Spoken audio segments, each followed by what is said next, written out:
जय हिंद। तो देखिए, हमने जो लास्ट लेक्चर किया था तो उसमें से हमने मौर्य वंश की जो है तो शुरुआत कर दी थी, और उसमें हमने चंद्रगुप्त मौर्य के बारे में पूरी चीज़ें डिस्कस कर ली थी। ठीक है, लास्ट में हमने ये भी देखा था कि चंद्रगुप्त मौर्य का निधन कैसे हुआ, उन्होंने कैसे अपने प्राण त्यागे। वहाँ पे थोड़ा सा एक चीज़ सुधार लीजिएगा, मैंने वीडियो में लास्ट में देखा कि मैंने लिख क्या दिया है। वहाँ पे जो जिस विधि से उन्होंने अपने प्राण त्यागे थे तो उसको क्या बोलते हैं, संलेखना विधि। कौन सी विधि? संलेखना विधि। ठीक है, संलेखना विधि से उन्होंने अपने प्राण त्याग दिए थे। मैंने वहां पे लिख दिए थे श्रृंखला विधि। जब मैंने लास्ट में देखा वीडियो तो मुझे पता चला कि मैंने गलत दिया, बोल सही रहा था। ठीक है, तो इस तरीके से आप इसको सुधार लीजिएगा। संलेखना विधि में क्या होता है, संलेखना विधि में जो व्यक्ति होते हैं तो वो खाना पीना छोड़ देते हैं और इस तरीके से धीरे धीरे जो है तो खत्म हो जाते हैं। ठीक है, तो इस तरीके से उन्होंने ये जैन जो है तो धर्म में हमारी एक विधि है जिसके माध्यम से लोग अपने प्राण त्यागते हैं, जो योगी होते हैं जैन समुदाय से, तो उस तरीके से उन्होंने भी अपने प्राण त्यागे थे। ठीक है, आगे हम बात करेंगे। यदि तो चंद्रगुप्त जो मौर्य थे तो उनके बेटे कौन थे? बिंदुसार। ठीक है, एक हमने देखा था जो हर्यक वंश का संस्थापक था तो उसका नाम क्या था? बिंबसार। क्या नाम था? बिंबसार। और ये जो है तो मौर्य वंश में चंद्रगुप्त मौर्य के लड़के हैं बिंदुसार। तो कंफ्यूज नहीं होना है। यदि कंफ्यूजन हो रही हो तो आप यहाँ से कैसे याद करेंगे? दा से याद करना है। इसमें देखिए दा है और उसमें दोनों जगह बा है। ठीक है, उसमें दोनों जगह बा है बिंबसार और इसमें एक जगह दा है। ठीक है, तो आपको किसी भी तरीके से याद रखना है बस। तो ये जैसे बिंदुसार है तो बिंदुसार को और किस नाम से जाना जाता है? तो ये थोड़ा सा आपके लिए दिक्कत वाला है क्योंकि इसके बहुत सारे नाम हैं। बिंदुसार को अमित्र घात के नाम से जाना जाता है और अमित्र घात का अर्थ होता है शत्रु विनाशक। तो यहाँ से क्वेश्चन आते हैं इसलिए मैं इसको बता रहा हूँ। तो अमित्र घात बोलेगा कि बिंदुसार को और किस नाम से जाना जाता है? तो अमित्र घात के नाम से जाना जाता है। ठीक है, बोलेगा कि अमित्र घात का अर्थ क्या है? तो शत्रु विनाशक है। ठीक है, इसको बिंदुसार को और किस नाम से जाना जाता है? तो भद्रसार के नाम से जाना जाता है, वारीसार के नाम से जाना जाता है और सिंहसेन के नाम से भी जाना जाता है। ठीक है, तो बहुत ज्यादा इनको रटने का प्रयास नहीं करना है, बस आपको बार बार इसको पढ़ेंगे तो अपने आप सेट हो जाएगा माइंड में। ठीक है, भद्रसार, वारीसार, सिंहसेन। ठीक है, और अमित्र घाट। तो ये वाला मेन है तो इसको जरूर आपको याद रखना है, इनको भी रिवीजन में बार बार पढ़ना है। ठीक है, आगे भी हम बात करते हैं कि तक्षशिला। तो यहाँ पे हमें तक्षशिला की बात करें तो तक्षशिला में क्या होता है? एक बार क्या होता है? विद्रोह होता है। क्या होता है? विद्रोह होता है। ठीक है, और जब यहाँ पर विद्रोह होता है किसके समय पर होता है? बिंदुसार के समय में। किसके समय में? बिंदुसार के समय में। ठीक है, जब यहाँ पे विद्रोह होता है तो बिंदुसार सबसे पहले किसको भेजता है? सुसीम को भेजता है विद्रोह को दबाने के लिए। किसको भेजता है? सुसीम को। लेकिन सुसीम सक्षम नहीं होता है, फिर बाद में अशोक जाता है। ठीक है, कौन जाता है? अशोक जाता है। तो यहाँ पे दोनों प्रकार से क्वेश्चन बनता है कि किसके स्थान पर अशोक तक्षशिला में विद्रोह को दबाने गया था? तो सुसीम के स्थान पर गया था। ठीक है, आगे भी हम बात करें यहाँ से अशोक की। अब किसकी बात करना है हमें? अशोक महान की बात करना है। तो अशोक महान जो है तो ये जो है तो इसका जन्म कब हुआ था? नहीं, इसका जन्म नहीं, इसने मतलब गद्दी पर, इसने राजगद्दी पर कब बैठा? तो 269 ईसा पूर्व में। कब? 269 ईसा पूर्व में राजगद्दी पर बैठा। कब बैठा? राजगद्दी पर बैठा। ठीक है, इसकी जन्म वगैरह की डेट मैं इसलिए नहीं लेकर आ रहा हूँ क्योंकि वो कोई मतलब की नहीं है। ठीक है, और वनडे कॉम्पिटेटिव एग्जाम में जहां से इतना सारा हिस्ट्री, इतना सारा जीएस है, जो इंपॉर्टेंट चीजें हम वहां से पूछा जाएगा, ना कि किसी के जन्म और मृत्यु के बारे में। ठीक है, तो ये सारी चीजें हमें फालतू में करने की जरूरत नहीं है। ठीक है, पढ़ने उतना है जितना जरूरी हो, पढ़े उतना जितना जरूरी है। ठीक है, तो यहाँ से देखते हैं 269 ईसा पूर्व में शासक बना। ठीक है, और यहाँ पे जो इसकी माता है तो कौन है? सुभद्रांगी है। कौन है? इसकी माता का क्या नाम है? सुभद्रांगी नाम है। ठीक है, अब यहाँ पे थोड़ा सा हमको आगे देखते हैं। ये जो अवंती है तो यहाँ पे क्वेश्चन ये आता है, क्वेश्चन ये वेरी वेरी इंपॉर्टेंट है कि जब अशोक शासक नहीं बना था तो उसके पहले किस जगह का राज्यपाल था? तो अवंती का राज्यपाल था। अवंती का राज्यपाल था। क्या बनने से पहले? शासक बनने से पहले अवंती का राज्यपाल था। वेरी वेरी इंपॉर्टेंट क्वेश्चन है। अवंती राजा बनने से, शासक बनने से पहले किस जगह का राज्यपाल था? तो अवंती का राज्यपाल था। ठीक है, तो इस तरीके से इसको याद रखना है आपको। अभी आगे हम आगे बात करें तो 261 ईसा पूर्व में कलिंग का युद्ध होता है। क्या होता है? कलिंग का युद्ध होता है। किसका युद्ध होता है? कलिंग का युद्ध होता है। ठीक है, अब ये कलिंग के युद्ध में 261 ईसा पूर्व होता है। यहाँ से क्वेश्चन ये आएगा, ऐसे आता है क्वेश्चन कि जो चंद्र अशोक था तो अपने शासक बनने के कितने साल बाद कलिंग युद्ध हुआ। अशोक के शासक बनने के कितने साल बाद कलिंग युद्ध हुआ। देखिए यहाँ पे क्या है, 261 ईसा पूर्व है और यहाँ पे 269 ईसा पूर्व है। तो 8 साल के बाद, कितने साल के बाद, 8 साल के बाद है। ठीक है, कितने साल के बाद, 8 साल के बाद। तो ये चीज भी आपको याद रखनी है। अब यहाँ पे क्वेश्चन वेरी वेरी इंपॉर्टेंट क्या है कि जो कलिंग युद्ध का जो वर्णन है तो किस जगह पर है, तो 13वें शिलाभिलेख में। किसमें है, 13वें शिलाभिलेख में। तो देखिए यहाँ पे हम क्या देख रहे थे कि जो 13वां अभिलेख है, तो 13वें अभिलेख में कलिंग युद्ध का वर्णन किया गया। तो क्वेश्चन यहाँ से कैसे आएगा कि किस अभिलेख में, किस शिलाभिलेख में कलिंग युद्ध का वर्णन है, तो 13वें अभिलेख में। किसमें है, 13वें अभिलेख में। ठीक है, अब इसके आगे हम अभी काफी सारे जो इम्पोर्टेंट अभिलेख है, शिलालेख है, तो उनके बारे में भी देखेंगे। ठीक है, और इसके बाद जो हमारी शब्दावली है मौर्य वंश से संबंधित, तो वो सारी चीजें भी हम अभी देखेंगे। ठीक है, तो यहाँ पे आगे समझते हैं।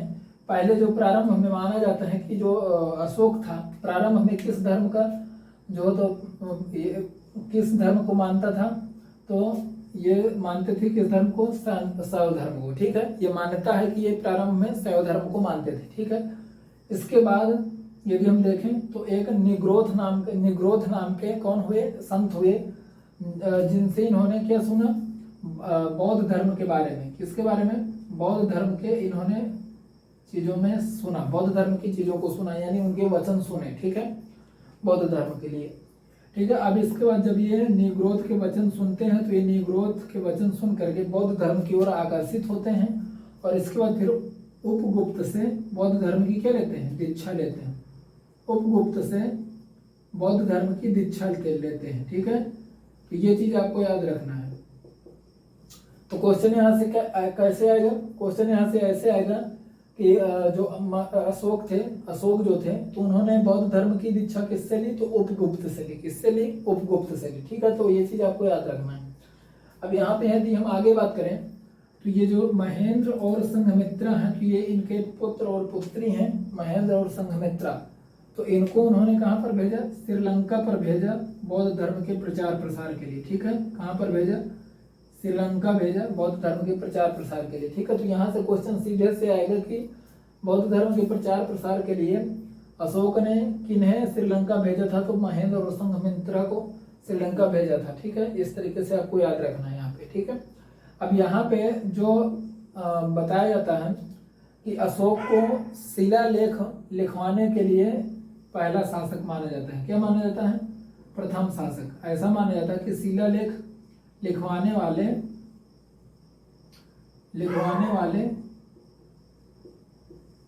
पहले शासक। ठीक है, पहले शासक।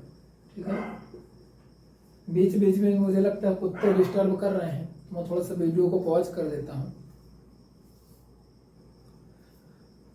तो देखिए बाहर एक कुत्ता था, डिस्टर्ब कर रहा था, अभी डिस्टर्ब ना करे तो ज्यादा ठीक है। आगे यहाँ पे देखते हैं हम शिलालेखों के बारे में। हमने देखा कि ये जो शिलालेख लिखवाने वाले पहले शासक माने जाते हैं। ठीक है, अब यहाँ पे जो इन्होंने गुफाओं का निर्माण कुछ करवाया है। ठीक है, यहाँ पे गुफाओं के नाम क्या है, कर्ज है, चौपार है, सुदामा और विश्व झोपड़ी। इन गुफाओं का निर्माण इन्होंने कहाँ पर करवाया, बराबर की पहाड़ियों में। कहाँ पर करवाया, बराबर की पहाड़ियों में। यहाँ पे लिखता हूँ बराबर की पहाड़ियों में। ठीक है, बराबर की पहाड़ियों में। ठीक है, अब ये बराबर की पहाड़ियां कहाँ पर हैं, तो ये बराबर की पहाड़ियां हमारे बिहार में है। कहाँ पर है, बिहार में। ठीक है, तो ये चीज आपको थोड़ा सा याद रखनी है, बहुत ज्यादा रखने की कोशिश नहीं करनी है।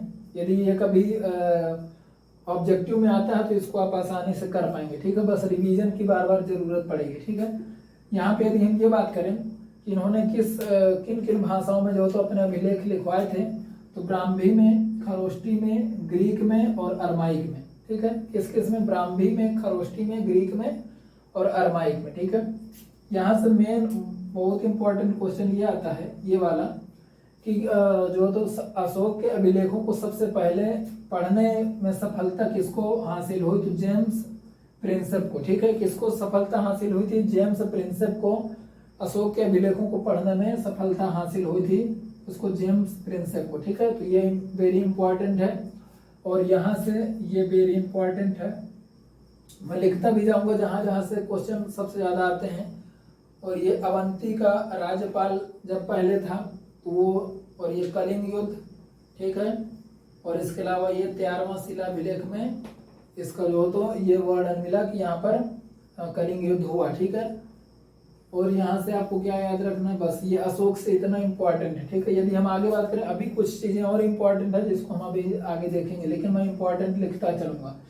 कौशाम्बी का जो अभिलेख है इसका, तो इसको क्या बोलते हैं, रानी अभिलेख बोलते हैं। क्या बोलते हैं, रानी का अभिलेख, रानी का अभिलेख। ठीक है, रानी का अभिलेख बोलते हैं। क्या बोलते हैं, रानी का अभिलेख। 7वां अभिलेख इसका सबसे बड़ा है। क्या है, सबसे बड़ा कौन सा है, 7वां अभिलेख सबसे बड़ा। ठीक है, तो ये भी इंपॉर्टेंट पॉइंट ही है, इन्हें भी आपको याद रखना है। और सबसे छोटा जो अभिलेख है तो उसका क्या नाम है, रुम्मिनदेई। क्या नाम है, रुम्मिनदेई अभिलेख, रुम्मिनदेई अभिलेख। ठीक है, तो इस तरीके से आपको याद रखना। अब वहीं से इरेज करके कुछ चीजें और देख लेते हैं।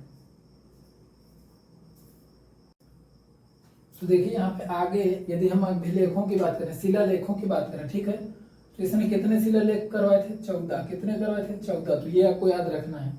यहाँ से यदि क्वेश्चन आ जाता है कि कितने शिलालेख करवाए, तो 14 थे। ठीक है, अब यहाँ पे हम आगे यदि यहाँ पे बात करें तो जो फर्स्ट शिलालेख है, तो ये किस, यहाँ पर क्या चीज उत्कीर्ण करवाई गई है, तो यहाँ पर हमारा मिलता है क्या, पशु बलि की निंदा। क्या मिलती है, पशु बलि की निंदा मिलती है। क्या मिलती है, पशु बलि की निंदा। ठीक है, पशु बलि की निंदा। तो ये चीज आपको याद रखें। दूसरे वाले में हमें क्या मिलता है, तो दूसरा वाला जो हमारा अभिलेख है, तो इसमें हमको क्या मिलता है कि मनुष्य और पशु की चिकित्सा से संबंधित, पशु की चिकित्सा से संबंधित। ठीक है, चिकित्सा से संबंधित। ठीक है, यदि हम 11वें वाले की बात करें, 11वें वाले की बात करें, तो ये हमारा किससे संबंधित था, तो ये हमारा संबंधित था किससे, ये हमारा हो जाएगा धम्म की व्याख्या। किसकी व्याख्या, धम्म की व्याख्या से संबंधित था, धम्म की व्याख्या से संबंधित था। ठीक है, यदि हम 13वें वाले की बात करें, तो 13वें वाले में हमारे क्या है, कलिंग युद्ध का वर्णन है। किसका युद्ध है, कलिंग युद्ध का वर्णन है, कलिंग युद्ध का वर्णन है। ठीक है, 14 वाले में बात करें, यदि हम 14वां जो शिलालेख था, तो इसमें हमारे क्या बताया गया था कि इसमें क्या अशोक ने क्या संदेश देने का बात की कि जो सभी को क्या करना चाहिए, सभी को धार्मिक जीवन जीना चाहिए। क्या करना चाहिए, धार्मिक जीवन जीना चाहिए, धार्मिक जीवन जीने के लिए प्रेरित करता है। ठीक है, तो ये चीज आपको याद रखनी। अब यहाँ से यदि हम कुछ शब्दावली की बात करें, कई बार शब्दों से संबंधित क्वेश्चन आ जाते हैं। जैसे यहाँ से कभी यदि पूछेगा कि जो मौर्य साम्राज्य था तो कितने प्रांतों में विभाजित था, तो कितने प्रांतों में विभाजित था, 5 प्रांतों में। ठीक है, और उस समय पर प्रांतों को क्या बोलते थे, चक्र बोलते थे। क्या बोलते थे, चक्र बोलते थे। ठीक है, तो ये चीजें आपको याद रखना है। और जो चक्र का जो मेन शासक होता था, जो चक्र को संभालने वाला होता था, ठीक है, तो उसको क्या बोलते थे, कुमार या तो आर्यपुत्र। क्या बोलते थे, कुमार या तो आर्यपुत्र। ठीक है, यदि हम आगे बात करें, चक्र से जो छोटी इकाई थी, चक्र से जो छोटी इकाई थी, तो उसका नाम क्या था, विषय। क्या नाम था, विषय। उसको क्या बोलते थे, विषय।